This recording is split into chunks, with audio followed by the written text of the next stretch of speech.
ঢুকে গেছে। যেদিন কাল চলছে সে খরচ বাড়ছে, টাকা পয়সা তো সব শেষ করে আলাইছি, তার মধ্যে আবার দাঁড় কর্জা লইছি। আর তোমার বাপে যে টাকা দিছিল এই টাকা তো বিয়ের মধ্যে খরচা করে লাইছি।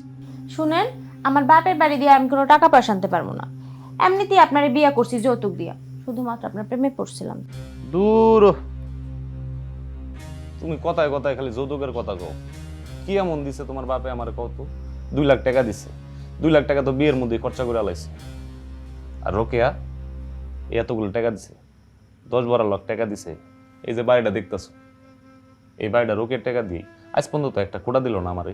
ওই ল্যাংড়ার লগে আমার তুলনা দেন আপনি? ওই ল্যাংড়া তো কোনো কথা কইতে পারে না, এর লেগে কি আমিও কথা কমু না? শুনেন, আমার লগে এরকম কইরা কিন্তু কোনো কাজ হইব না। আমার বাপরে তো চিনেন, সে কিন্তু সুবিধার মানুষ না। তুমি আমার ভয় দেখাও? কার ভয় দেখাও? তোমার বাপের ভয় দেখাও?